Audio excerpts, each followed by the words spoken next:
Welcome, ladies and gentlemen, to another edition of the Wrestling Underground podcast. I am your host, as always, Chad. Joining me is the glorious one himself, Marcus. Marcus, how the hell are you? Good man, always glad to be back. Seems that we've still on this TNA tour we've been doing with these shows. So, there was a TNA show this past week. Was it Rebellion? Oh, that was in April.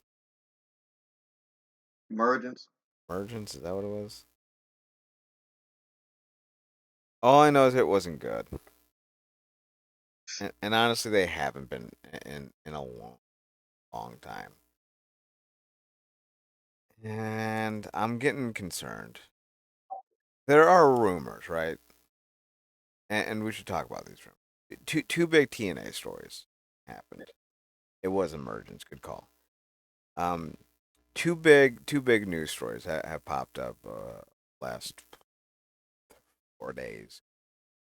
The first is that TNA may be landing on a major channel, be it CW, A&E.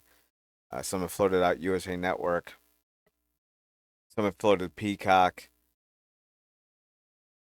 We don't know if any of that's true, but that's been floated around. The WWE seems to want to keep TNA close because they can try to use TNA to hurt AEW, and WWE is very afraid of AEW right now. And they should be. Because if WWE keeps going the way they are, AEW will take their spot. Um, TNA, on the other hand, has seemed to gotten involved in this fucking melodrama between the two companies, and now they're being teed off on by AEW fans and slobbered over by WWE fans. And it's the funniest shit in the world because WWE fans are like, "Oh my god, this is so good! It's the number two promotion." Well, as you all may have noticed, former TNA star Ace Austin has joined AEW, and the very first thing all these fetishists started to do was who, who, who, and I'm like, "What are you doing?" Now I understand that with the current culture on Twitter and all these other outlets, rage baiting is the goal, Lifestyle. right? And people are going to be putting out content and comments and shit that are disingenuous, and you can't believe or trust anyone anymore because either they're trolling or they're getting paid, but either way, you can't trust them. So like when you see people talking about when you see people talking about like fucking Ace Austin and asking who, it's not sincere. They know who Ace Austin is. But it makes the people who talk about TNA success look stupid because they're refusing to acknowledge one of the biggest names in pro wrestling and one of the best wrestlers in pro wrestling. If you don't know who Ace Austin is, you don't know ball, as the kids would say. And I'm sorry, but I know ball. And if you don't involve yourself. So he went off, joined AEW. Like, listen, he didn't get the contract he deserved in TNA, and he should have left. But I feel like a lot of what's happening right now in TNA is they're doing everything they can to appease the WWE to the detriment of their own roster, to the detriment of their own brand, to the detriment of their own weekly show. They're going to land on somewhere nice, and they may get their 15, $20 million a year rights deal that they're hoping to get.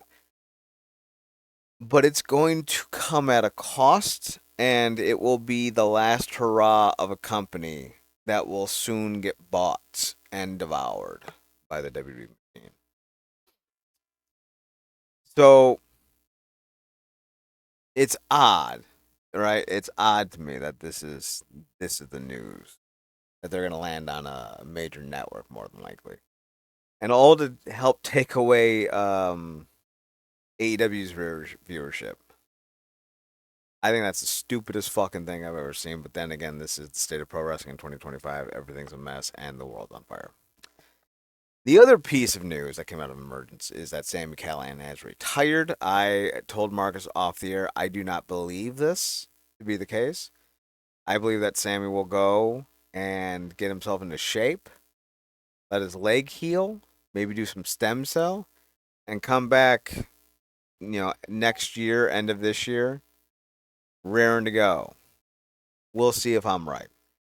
But with the WWE's desire to flood the news wires with misinformation because they're just fucking animals, um, yeah, I wouldn't be surprised if their little claws, their little dagger claws, are influencing TNA's decision making as well. So now, would it be the worst thing in the world to have a little bit of mystique and mystery going on with Sammy Callahan? Should he not actually be retiring? Sure, we all want to be entertained, but it seemed odd. The timing seemed odd. That being said, Emergence was whatever. Moose couldn't carry Trick Williams to a match that I gave a shit about. They continue to fumble and bumble Jake something. Uh, First class is still a thing. Matt Cardona defeated Mustafa Ali in the most pointless feud of all time. By the by, Agent Zero is from the Border Brawl event. He was Trudeau, Bill Trudeau, or whatever they called him. It's good to see him involved in something. Indy Hartwell got a win over Rosemary. That was fucking stupid. Indy Hartwell is terrible. Just the fucking worst. But watching this show and like watching how everything played out and all that we have, it made me realize just how bad this fucking roster is. And not just that, but how bad the product has been. And Marcus, I don't think the product has ever been this bad. And I've been watching since 2002. And believe me when I tell you, there was no joy in the week to week storylines of 2002 TNA. I've rewatched 2002 and 2003's Asylum pay per views so many times. I can sit here and tell you safely and securely there wasn't a good storyline to be had. There were great matches. You know, X Division Fatal 4-Way, the first Ultimate X match, anything involving AJ Styles and the rest of the X Division, Amazing Red, the SAT. There were so many good wrestlers. But then you had to deal with like Ron Killings and telling racist rednecks they're wrong for being racist, but yet also being the heel. And I think he lost to Hermie Sadler, the NASCAR driver. Really, really. The attempted reboot of the NWO DX click with Scott Hall, Sean Waltman, and BG James, which went nowhere. Fucking now the Jeff Jarrett Raven storyline was fine, but it's only fine because Raven lost at the end. Like Raven popped up in TNA, started chasing his destiny, his manifestation of success, and he loses in one of the most contrived, overbooked matches I've ever seen. It wasn't great. Then Marcus, we got 2015. Do you remember 2015 TNA? Because I remember 2015 TNA. Billy Corgan led TNA. It was awful. Shit. 2011 TNA with Hulk Hogan. 2010 TNA with Hulk Hogan in full swing. 2007 with Vince Russo. Taking over the book, so to speak.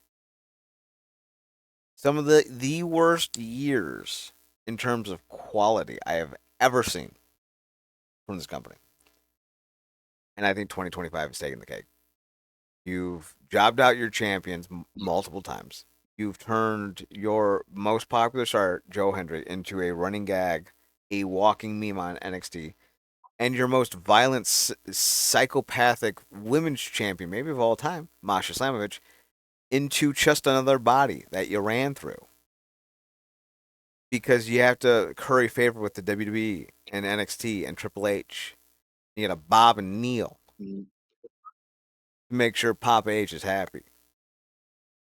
And this is the byproduct. This is what happens when you let guys like Jake something, not Jake something, sorry, like Josh Alexander, like Speedball, like Jordan Grace, Ace Austin, John Gresham, Alexander Hammerstone. When you let these kinds of guys go, and you refuse to invest in other people like Janae Kai, Alex Kane, you don't even look at guys like Nikki Blackheart. This is what happens. Your roster turns to Humble guy, shit. humble hammerstone bad. Hammers. All you had to do was throw that giant jacked gorilla into bleached white jeans, slap an American flag on one of his thighs, and have him come out as a caricature of Hulk Hogan, but not racist. And fans would have eaten that shit up. That's how he got over in MLW. He was a heel kind of all American guy, but then he kept doing it and fans loved it. So they turned him face and had him beat fucking Jacob Fatu. Then you bring him in black trunks and you have him have a go nowhere feud with Josh Alexander, and then all of a sudden, bam, that's it. Like, what are we doing, guys? What the fuck are we doing? But AJ Francis is on my television weekly. Who, whoever AJ Francis knows, I can assure you, does not have the same notoriety or clout as some of the people I know, and I don't know jack shit. Like, I'm so sick of seeing like famous rapper Lil Chumba. Who the fuck is that?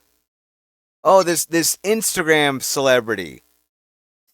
Thotty. Who? Who is she? Oh, have you heard Dominguez? No. The fuck are these people? Oh, well, they're famous Yeah, people that AJ Francis knows. AJ Francis knows famous people like he was a good football player. Why is he on this fucking roster? WWE knows like well-known shitty celebrities. TNA be bringing in people like, did you come up with that tonight? Did you? Yeah. You came up with that tonight. The goddamn it's a room full of toker and raisins, and you telling us they're supposed to kill the turtle all of a sudden. It's cool. Uh, WWE has yeah, Jelly man. Roll. AJ Francis has Jelly Donut. Marcus, uh, MLW it's good. has a what is it? Golden Globes winner. Fucking was just in the latest Naked Gun movie and was hilarious in it. And Paul Walter Hauser. Not only do they have him, he's a producer now with the brand. He's doing joint partnerships with AEW. The dude's doing death matches for fun. That is the biggest name MLW has ever had, and they brought Don King on. And TNA couldn't do that. They couldn't bring in David Arquette when he was doing his run of matches. No, we get Tim Timothy and John Jonathan, the Metroplexital Oklahoma Bad Boys singing a song with AJ Francis. Like, what the fuck are we doing, guys? Why is AJ Francis on there? He's fucking terrible. His promos aren't great. They're not terrible. But I could find any 50 dudes who can do what he can do for half the price. And all 50 dudes would be better in the ring than him. He's fucking garbage. But now I have to worry about seeing what's his name, Ashante the Adonis. Oh, good. The black ECW Jason. That, That's a that deep that cut. would That's a make a deep cut bad. reference. Yeah, you just flew that 747 right over my head. But Better than into but something. yeah, that yeah, hey, you're right, you're right. Each no, but yeah, it's by the way, that'll be a good. That's a great name for an adult performer. Um, not Jason the Donner's name, but Yeah, it's weird because it's like there's this saying. I don't know if you heard about. When you got your hand in the lion's mouth, you got to ease it out. Mm-hmm. It feels like TNA got their hand, head, a leg in the lion's mouth, and they willfully keeping it there because they're touting having more success and being in a better position as a company than they have in the 20 some years of their existence. But they are choosing to play second fiddle WWE as they're using them as a secondary NXT while also intentionally slash unintentionally being a feeder system for AEW at the same time. And Mm. while it's cool to them to potentially being breaking a Bound for Glory record they're approaching breaking or something to that effect. Mm-hmm. Again, we've been saying this for months, but at what cost? There's a At part of what me. cost? There's a part of me, Marcus, that genuinely believe, maybe only half genuinely believe that WWE is just buying fans to show up to these events. It's like, who the fuck wants to watch this product live? Also, and I never realized this before, but Ashante Adonis kind of looks like a black Ethan Page. Or Ethan Page looks like a Wow. white version of Ashante Adonis, however you want to say that. They have similarities. Uh, That's what I'm saying. But like we looked at the roster, and honestly, if we're being super aggressive, right? I would probably keep the Edwards because they have history. I would probably keep Cedric because he's a really great worker. I'd keep Frankie because he's a solid, mid card heel. I'd keep Harley Hudson because she's got oodles of charisma. Same thing with Jake something and Jason Hotch. I'd keep Hometown Man or Cody Dean or however you want to grab him, simply because I find him to be a hysterical mess. You keep the Hardys. You'd keep Joe Hendry, maybe Sinners and Saints, maybe Jody Threat. Killer Kelly's been hardly used. I think she's on her way out. You keep Leon Slater, Mance Warner, Moose because he can still get a good match out of anyone. Rosemary for the same reason you keep the Edwards. Steph Delander because she can cut a promo. Macklin because he's a good worker. And then maybe the Rascals. And then fuck the rest. Like you can keep like 2/5 of this roster, right? But most of this roster is ass. Most of this roster is untenable. And I keep looking at Indy Hartwell and I keep thinking to myself, Jesus Christ. If you have seen an Indy Hartwell match in TNA and you still don't think this is the worst product of all time, then I don't know what to tell you. Now, when I say of all time, I don't mean of all wrestling. I've watched WCW 2000 more times than I want to count. I can tell you, TNA in 2025, hell, TNA in 2002 was not worse than WCW in 2000. It absolutely was not. WCW 2000 is the pinnacle of worst wrestling ever. There are worse shows than any one show that WCW put on in 2000. Like the Heroes of Wrestling, where Yokozuna was like 500 pounds and Jake the Snake Robert did like weird sex acts with his actual snake. Those are worse shows than any one show WCW put on in 2000, but not by much. And every show was the worst show WCW could muster in 2000, it felt like. So, like, yeah, you ranked some pretty crappy eras a few minutes ago. But looking at again this current roster and the state of where they are now, um, the worst of the Aces and Eight storyline, uh, in one, two, I guess would be considered the worst of I guess the party takeover you can call it as two or three. Um, I guess the worst of the world title series. Which one of them would you say was I guess the best of the worst? Or was any of them worse than what it is right now? that's a good question. I'm trying to get my notepad up, but for some reason my computer is being a dick. We're going to do this right. All right. So if we're doing the five worst eras, Let's do this properly. We will dub each era as we go, and then we will format a bottom five. How does that sound? Does that sound fair? Yeah. All right. The first three eras are going to come hard and fast. From 2002,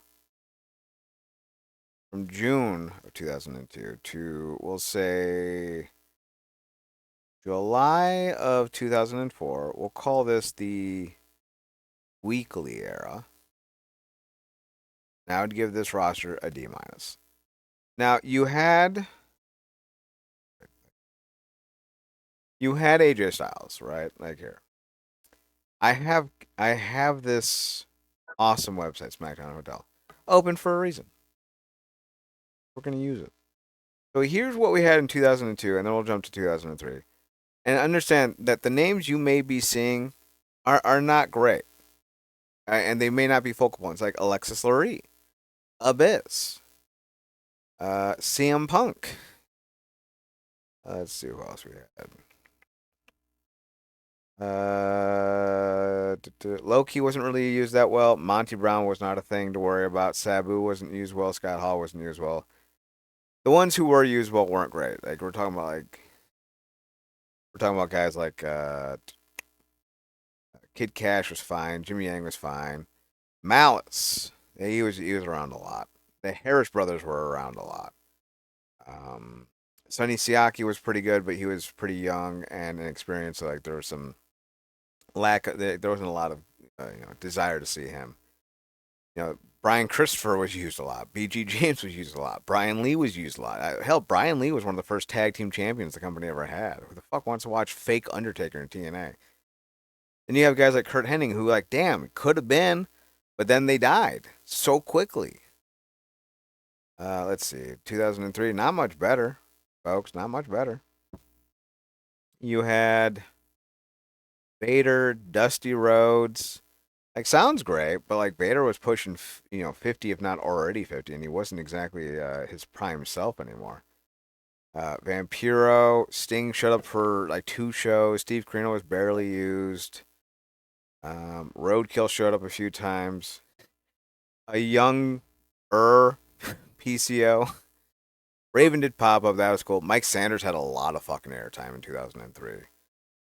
Mike Barton had a few matches. Mike Barton is Bart Gunn, for those of you who aren't aware. Lex Luger had a match or two. Kevin Northcutt was around a lot. Julio De Niro, just incredible. Like, it was not a great roster. They did have their upsides. You had Frankie Kazarian. Mike Austin did show up for a few matches. Um, Ekmo, Fatu, the former Umaga, showed up for a little bit. CM Punk was actually getting some play this year. That was pretty cool. The AMW blew up. Alexis Lurie was used more often. Abyss still didn't show up. I don't know why he's on the roster page. AJ Styles was going full tilt. It wasn't great. 2004, 2005 though, I think the roster improves dramatically. We're going to jump to 2005, so we're not hitting every year because there's going to be a lot. In 2005, Abyss was finally into full swing. He was doing great stuff. Alex Shelley had joined the promotion. Amazing Red was still with the group. Austin showed up in the summer with Roderick Strong. Chris Candido had joined. Christian Cage would show up at the end of 2005. Chris Sabin was full on into his face run. DDP was here for a hot minute. Dustin Rhodes had some pretty decent stuff early in 2005 as well. Yeah, some blemishes like Watts. Um, AMW was never more popular and better executed than in 2005. Jeff Hardy was fantastic for TNA when he was sober. Johnny B. Bad still could move, was still a lot of fun. Fans still loved him. Kevin Nash joined. Monty Brown was finally getting pushed. Raven, achieved his dream. Rhino was fantastic. Sabu Samojo. Sting would finally commit at the end of the year. It was really great. Oh, God, Triton. I forgot about Triton. I would say that the 2004 to 2006 era of TNA might be one of its best because not only did you get guys like Sting involved, Kurt Angle, Samoa Joe, you had Raven, Kazarian was getting a push, PD had a great run. So many great things. We will define this group as July of 2004 to October of 2006. I was thinking about doing it because like doing it in even smaller intervals because like you're talking about the Fox Sports era, the no TV era, and then the Spike era, all in this one grouping. But I'm gonna do it like this. Um, we're gonna call this the Prime era, and this gets an A plus. Young talent everywhere, potential out the ass, name brand stars, and I feel like we really had a lot to build on. Then they brought in Russo, and I think the return of Russo in October 2006 really fucked things up. And then that leads us to November 2006 to yeah, we'll go to the end of 2009 to October of 2009. This is what I'd like to call the main event Mafia era. Now, the Mafia was only around for about a year and a half of the era, but I feel like they over relied on their older stars. They gave some of their younger stars some goofy ass shit. Now, some of it was great. The paparazzi production stuff was fantastic. And even though he'll never agree with this, because he's a douchebag, I think that if Austin Aries had committed to the Austin Star persona, Austin Star would have been a big fucking deal in wrestling. But Austin Aries was too much of a chump, didn't want to do it, pushed out. I would still give this a B minus. We did overfocus on ODB. We did have people like Hernandez, who I still attest booked right, could have been real huge for TNA, especially with their Latin fan base because they were based out of Orlando. They did really well in the Texas region and the Arizona region, but what have you? They over relied on an out of shape Team 3D. They were constantly around. Um, they didn't know how to book LAX once they had their initial run through 2007. There were a lot of issues. AJ Styles became a goofball. Then he became the leader of the front line. They kind of fumbled the machine guns for a little bit, but they also scored some really great feuds with Sting and Kurt Angle. Kevin Nash revived his career. Samoa Joe won the world title and had some of the best matches in TNA history. It was an up and down. It was up and down, but I'd still give it a B minus. Then from October, we'll say November of 2009 to what was it? October of 2013, the Hogan era. I'm going to give it a C minus in terms of roster because you start with Kurt Angle, Samoa Joe, AJ Styles, Bobby Roode, James Storm. You got Samoa Joe, Low-Ki, um, Mr. Anderson, Jeff Hardy, eventually Matt Hardy. Then Matt Hardy leaves, Rob Van Dam. Then you bring guys like Sean Morley, the Nasty Boys, Drunk Scott Hall, blitzed out Sean Waltman. You lose Awesome Kong. You have to, push up some names who maybe aren't ready for the spotlight yet. And you start focusing on guys like Phil Shatter, aka Gunner. You start dragging out feuds and hot shotting guys. Guys like Angle turned heel for no reason to join up with Immortal, and it's not great. You bring in like Jesse Neal, you do the gut check stuff, which ultimately failed. They weren't able to replenish the roster, and by the end of it, they had to let guys go. Then all of a sudden, you're losing Hogan, who, granted, piece of shit, huge name. Sting's contract is coming up; he's about to leave. AJ Styles' contract is up; he's about to leave, and you spent all this money trying to tour, and you burnt through your cash reserves, and then you're fucked. And I think the Hogan era roster, reflected that. As it went on, it got worse. Then we're gonna call this next era November 2013 to when did Scott Demore come back? 2017. It had to be that 2013, because somewhere along there was Corgan, right? After Hogan. Yes. All right. So we're gonna say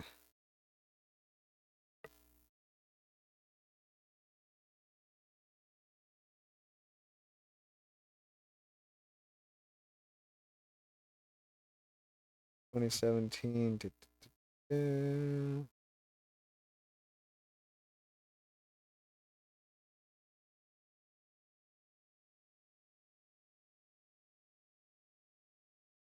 It's not saying.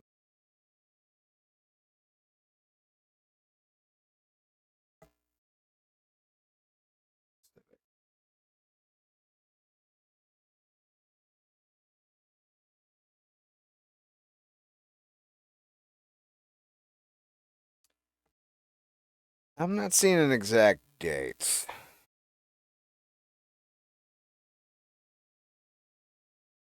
At this point, we exiting the Spike era and going into what is this Pursuit No, it's or Destination Pop? America first.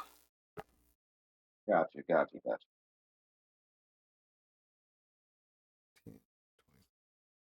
Maybe we can get an announcement.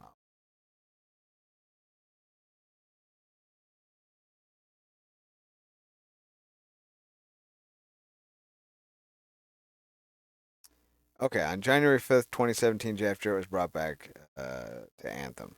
All right, so from November 2013 to January 2017, we will call this the Lost Era. And we will give this. I'm going to give it a D. There was some potential here. Callahan, I think, came back in 20 or came in 2016, 2017.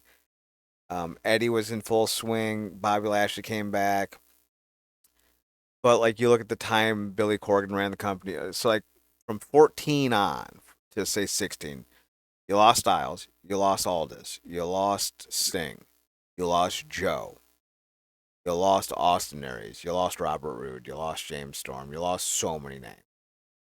I think Gail Kim leave her or has returned at this point. Gail Kim returned at this point. You lost Taylor Wilde, you lost Sarita, you lost so many names, and then you replace them with Braxton Sutter. Mike Bennett, I like Like Mike Bennett, Bennett as a person, but he was not a great addition. You focused the roster around Maria at one point. You had Andrew Everett, good wrestler, not someone you want to build a stable around. You had Brian Myers winning the tag titles with Trevor Lee. The Bromans were a heavy focus. The Wolves couldn't stay healthy. EC3 comes to prominence but wins the world title before the Slammiversary of that year. I want to say it was 2015. And one of the worst years of TNA history. They do a bunch of tapings, then they do Slammiversary.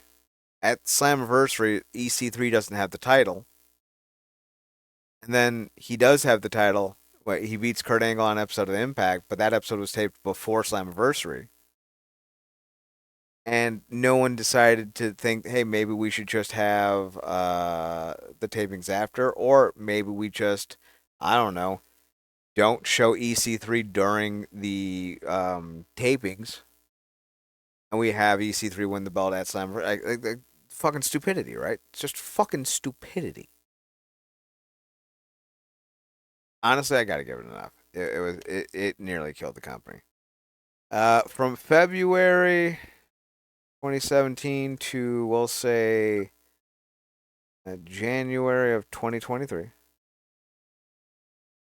the revival era. Give it a B, B plus. I was always over the moon with Scott D'Amore as a booker and the roster as a whole, but I can say safely that during his stewardship, the roster was always fun. There was always potential, and there was always guys to check in at. Sammy Callahan got his rub. Brian Cage. You had Eddie Edwards and Sammy Callahan's feud during this time. Um, ABC, Bay and Ace Austin start tagging around this time. Now you had some duds like yeah, and some of those duds were pretty bad. Like you tried to push Giselle Shaw as the face of the Knockouts, but she, as good as she is as a person, and I know a lot of people like her, she was not a great athlete, and it showed in her matches. You over relied on the fucking Good Brothers of all people. The fuck are you doing? But you also had some highlights. Kenny Omega. That was pretty fucking cool. Christian Cage dropped the belt to Josh Alexander. But then you had some stupid ass booking like Moose beating Josh Alexander almost immediately.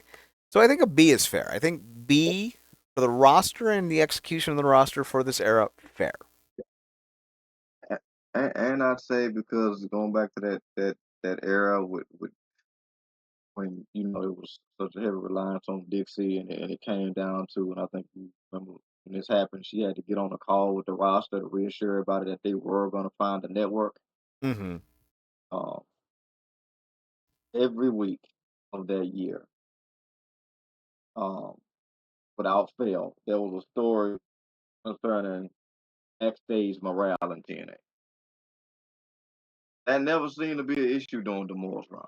No, there wasn't. And I think that's probably of everything, that's probably what was missed most, and why the roster put together that letter, because they knew that even if they, it's like that wholesome family in the not so good part of town. They may not have a lot of money, but they got each other type of deal. So Mm-hmm. yeah, I think the stability of Access and the ownership of Anthem during Damore's run definitely helped. Then we're gonna go February 2023 to current. We will call this the TNA Redux era. I'm giving it a C minus. No, I'm giving it a D plus. You start off with a lot of talent. Alexander Hammerstone debuts around this time. Jonathan Gresham's in full swing. Speedball Mike Bailey, Josh Alexander, Jordan Grace. They're putting on banger after banger after banger. Then 2014 happened. The influx of NXT talents. The departure of a lot of top guys and gals. Not great. Things are looking bleak. 2025 rolls around. Get some hope. Mance Warner joins the brand. Mance Warner is a huge indie name. That's a great get. You lose Hammerstone, you lose Gresham, you lose Speedball, you lose Alexander, you lose Jordan Grace, and you replace them with nobody. You got Trick Williams, Trickene. If you say Trickene enough times, you might believe that this isn't shit. You got JC Jane, who is, as Trickene would say, shit. Now we've gotten to a point where we have AJ Francis on TV. You have two, three, I'd say 2/5 of the roster NXT talents now. We're sitting through Lee and Indy Hartwell matches. The X division is basically non-existent at this point. Leon Slater's great, but who else is in this division? You can't have two dudes, him and Cedric Alexander, run the gauntlet. The Rascals haven't done anything worth talking about in 3 years. Their heel run was awful. They should never have been heels. And their face run isn't, they're not given anything to do. We're focusing so much more on Ariana Grace and Santino Morella than we are on the actual stars of the roster. And it feels like we are just abso-fucking-lutely, just up the goddamn creek without a paddle. Truly. And there's not an end in sight. I'm going to give this the D plus, making it the third worst era of all time. And I'm going to do that for one simple reason. We're only 2 years in, 2.5 years in. We've already seen what we've had, and 2023 was great. As a single year, 2023 might be one of the best years TNA ever had.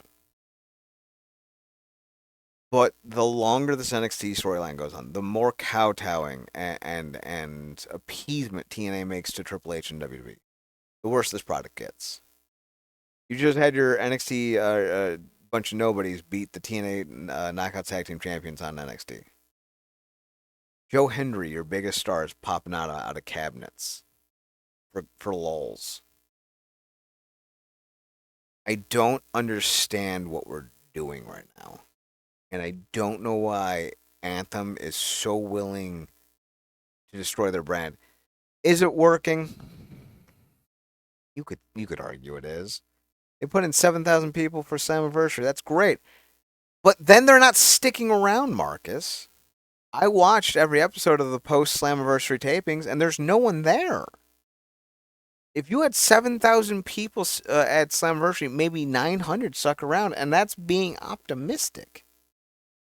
And the worst part is they're treating their television tapings like they don't matter because if you're sitting there trying to produce a television product and you see half of the seats facing opposite the hard camera are empty, you put people in those seats. You go, hey, who wants free upgrades? They're not even doing that. That to me shows me that they don't care about the weekly product. And it shows in the fucking writing. It is some of the worst television TNA has ever produced. And I'm counting 2015. I'm counting 2003 and 2002. I'm counting the Hogan era. The roster may not be the worst it's ever been. It's close, but not there. The product has never been worse. Because at least when 2002 was around in 2003, you know, you didn't have the financials. So guys like Ken Shamrock and Scott Hall weren't around every week. You had Vince Russo helping overcompensate with the roster. You were doing anything you could to get any attention. So you were doing outlandish shit. And you were bringing in guys that maybe had good relationships with promoters and bookers, but not exactly the biggest stars. And you were focusing on guys like D'Lo Brown and Vader and Dusty Rhodes over CM Punk and AJ Styles and others. And it bit you in the ass. But 2004, they got rid of Russo. Dusty took over booking, and things got a lot better. And even when Dusty left, the booking still stayed good. They got Scott Steiner. They got Rhino. They added Sting and Kurt Angle. They built up the X Division, the tag team divisions. They started to plant the seeds of the Knockouts division. It worked. So things did turn around, but I don't know if we're going to get that turnaround again. So a D plus right now is optimistic as to where we are, and with longer, Yeah. as we continue going into the next era or this current era, this grade will probably likely drop with the more names we lose, and replace them with guys like Elijah and the Colognes. Yeah, this isn't good prevailing wisdom, particularly when you're in charge of quality wrestling product on a weekly basis. Do you think they're so lackluster with the current TV product because they're awaiting to secure this new TV deal? You If I'm trying to land a giant $15 million a year deal, right, and I'm trying to land on CW or A&E or USA or Fox or wherever, I am putting the pedal to the fucking metal every goddamn week, and I'm showing advertisers, I'm showing network executives, I'm showing potential stars. This is what we can do. We can make you a star. We can get you in front of millions of people. We can make you money, and we can be the best damn product going. And I don't think that's happening. I know a lot of people are like, hey man, TNA's going to go the way of AAA. God, I hope. I'm not being a dick when I say that. Apparently, a lot of people really like Triple Mania, which I've watched about a dozen modern era Triple Manias, and they were all terrible. Every single one, I would get my hopes up. Oh, maybe this one will be good. Nope. Oh, maybe this one will be good. No. This one, nope.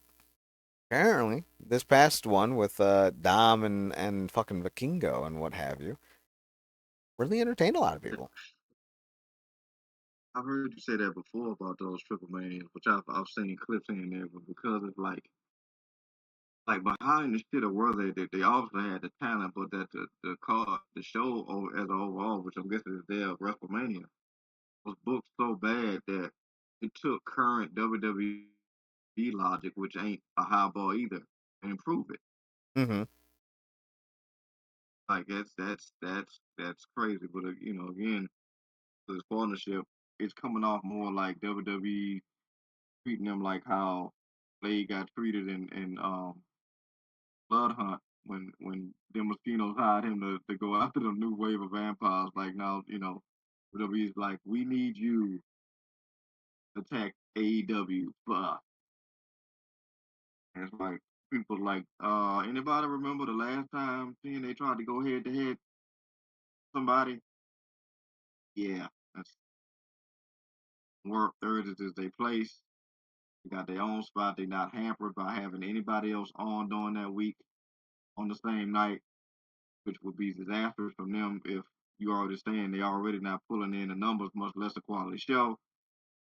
So it's yeah, it's just they could be waiting to secure that TV deal, but like you said, why wouldn't you try to put your best foot forward with the TV product to bolster that locking down that deal?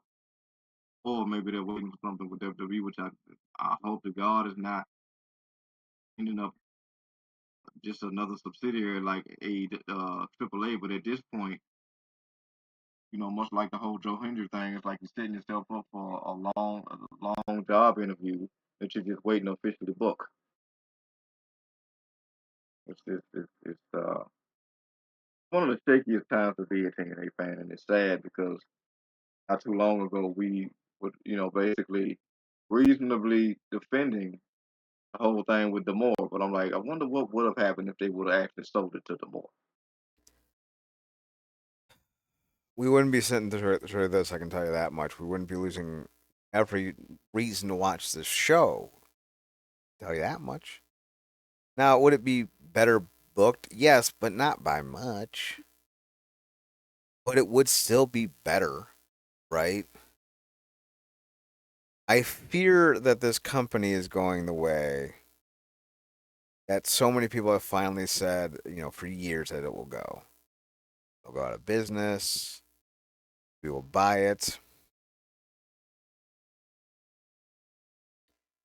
Fear that's going to happen. And I don't know what to do if it does. Yeah, I've never seen and the thing that boggles me, they're probably going to land on CW, which would be great for TNA, great for CW. They're getting North American records in attendance. They are more relevant than they've been in years, and they have some genuine. Not all of their sponsorships are great, but like the Bioflex is pretty good. That's an actual nationwide product. I could go to my local drugstore on the corner of my street and get Bioflex. They're partnering up with Johnny Damon and their new energy drink. Like they're doing some real shit. yeah, And I can't stand to watch this fucking show. And I don't know how anyone would sit here after 23 years and go, "Yeah, this is when I should start watching. This is the era." I don't get it. thank God they put so much quality content up on their YouTube channel from a historical perspective in those compilations. Because if not for that, ugh, Yeah, fucking preaching the choir on that one. Um, yeah. So like, we'll see. I gotta watch some other wrestling though. I gotta watch WoW. NWA I think put out their show. Oh, by the by, I got some juicy stories about NWA 77. I've long mentioned that I always seem to cultivate relationships in the world of wrestling. One of my best brags, and I have a lot of people's phone numbers in my phone. One of my favorite brags is that I have JJ Dillon's home phone number. I love that. Um, but apparently there were some shenanigans that happened behind the scenes at NWA 77, and I'm not naming names because I don't want my source to get outed or to get in trouble. But a current champion is a big timer kind of situation, likes to throw his weight around and get people in trouble for no reason. And man, arguably one of the five biggest names the NWA has on the roster hates the NWA and hates Billy Corgan's book, and I think that's hilarious. I'll tell you off air because I can trust you, but like, brother,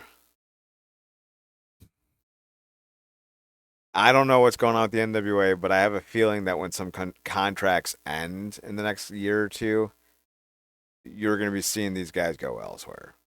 And I wouldn't be surprised. By the by, Throwbilly Silas is your new NWA World Champion. I know no one liked the Thom Latimer run, and I would even say this isn't an improvement because you know that Tom Latimer, Bram, isn't a good Yeah, worker. He's not a name. He's not a good promo. He's just not. So, yeah, so I, Throwbilly Silas isn't exactly, a world beater, but he's different. And we don't know what he yeah. can do. We knew what Thom could do. We don't know what Silas can do. You But know, still, obviously Tyrus is the top worst. I don't think Uh, there's been a he's the world, standard for shit. Marcus. I'm going to say this to you with all the sincerity in my chest. With great Khali on the table, right? I don't think there was a worse world champion in the history of wrestling than Tyrus. At least when we talk about major Mm, world titles, we're talking MLW, NWA, Ring of Honor, uh, IWGP, Triple Crown, GHC. I don't know if you can even classify the titles in Mexico as world titles because they don't classify them as world titles. They're usually like something else, like the Mega Championship, the Universal Championships. But like of all the major world championships in the history of wrestling, that spanning uh, 60 years, AWA, Jim yeah, Crockett Promotions, all of Texas. I don't think there was a champion worse than Tyrus. Single handedly did more damage to the brand than I think any one wrestler has ever done to a but- company, save for Chris Benoit. yeah, and it's crazy because we talked about, and obviously we kind of declined on our favorites list just because of various moves and decisions, and specifically quotes and interviews. But like we praised Cody for having that foresight that he did when he initially left WWE and the way he carved out his career and everything like that. But here you talk about NWA specifically with the position he's in now. Think about the foresight Nick Aldis had. Yeah. Be like, bro, I can see the Titanic iceberg being built to be crashed into, and I am not sticking around for this. And nor should anyone. With that being said, though, is there any other tidbits or notes you wanted to cover on this week's show before we off? Oh, that's pretty much it. Congrats to the continued bloodline, if you will, Naomi and Jimmy Uso. Got a little baby Carlton on the way, baby Uso on the way. Hell of a time for the come. Probably, very very conflicting as is the hottest she's been in her career, but this is also probably the biggest event of her life at the same time. So, Yeah. we saw Becky do it, and still have her own version of that, hopefully. But most of that, hopefully she just has a good and healthy pregnancy because I know she's at that age and stage where it's like everything's high risk. So, you know, but I think it's good that we just in a place in the art form where that can be a thing and then not be like the end all of everything she's worked for. So that's a cool thing. Agreed. Did Javion Edwards just beat Trick Williams? Not for the title, but Yeah, no, yeah, it was a face big Oval Femi at Heat Wave. oh, I for the think yeah, for the NXT title. I think an appearance from our boy Mike Santana has something to do with distracting Trick. So yeah, so are they pushing Javion Edwards just to piss off Ricochet? it could be. That's hilarious. and also for anybody that cares, this week Joe Hendry popped out of a locker. Oh, a locker? I thought it was a cupboard. My bad. You know what? You're probably right. Probably right. I probably gave more credit. It probably was a cover in a Dark State promo of all things. Oh yay! Dark State. They're so Oh, so good. they're Uh, they're not but terrible. anybody curious, I think you retweeted it too. I think there's a great Sting interview that's up. Um, kind of talk about his, I think this is what his farewell to on the run of what these appearances So it's that he's gonna been be doing since. it's gonna be his last set of autographs in makeup and gear. I think he's still gonna be doing Oh, God, autographs and whatnot going forward, but it's gonna yeah, be as Steve Borden or Sting without the face that's paint. I get it. I get it's a thing to do. But I would imagine he's kind of just wants to be normal at this point. Obviously, you got the whole grandkids and everything, and his son may be very well on the way in. Who knows? But yeah, that's pretty cool. The irony is when he goes full Steve Borden, all he's gonna probably be getting is people dressed up as Sting at those autographs. So like, it's that's hilarious. Now that would be great. Everyone shows up as themselves while Sting's in face paint. Sting stops being in face paint. They all show up as Sting. Love it. Yeah, everybody shows up as or they try to recreate the what he did, what they had him do for his entrance with the all his versions. Mm-hmm. That'll be great. So yeah, All shout out to right. the icon. That's gonna bring us to the end of the show. Check us out at the website, realnerdcorp.com, REALNERDCORP.com. We're also on twitch.tv /Wrestling Underground and youtube.com /Wrestling Underground. Marcus, you can be found on Twitter, Paradox Kid, PARADOXKID. That's me. You can also find him on his other podcast, The True Penny Show, TRUEPENNYSHOW. I do believe you guys are talking about Wrestle Kingdom and the debacle that was, apparently. Yeah, talking about stuff with Russell King, just New Japan in general. Just James and another one of the co-hosts just finished up doing an extensive in-depth discussion about the G1 and everything dealing with that. A lot of interesting notes coming towards the end of that. New Japan's direction, narratives in the G1, and ultimately, obviously, the winner being the Alpha Finoste Takeshita and what that means going forward. Also, upcoming, we did kind of like a extensive breakdown about just half of the career of the great Hiro Hokuto. So look out for that. Go check that out. You can also find me on Twitter at Chad Nerdcorp, CHEDNERDCRP, and on the Instagram at Chad's photo at CHEDSPHOTOHE. I will be posting again soon enough. My cat Darby will be making his debut on my Instagram. If you want to see our little black cat, go check that out. Nice. Darby's a hellion, and he likes to wake me up at 5:30 in the morning by smacking me in the face. Wow. I love the little idiot, but he's a little idiot. You can also find us on the website's Twitter account, NERDCORP, over on Twitter. That's Nerdcorp on Twitter. Check it out there. We'll be back next Tuesday. Marcus and I will talk about what show we want to do for next Tuesday. Be sure to tune in for that. Thanks for tuning in. Thanks for checking us out. Thanks for giving us a chance. Remember, as always, to watch more wrestling. Marcus, we're at the end of our show, so it's time to say goodnight. So say goodnight, Marcus. Good night. Me.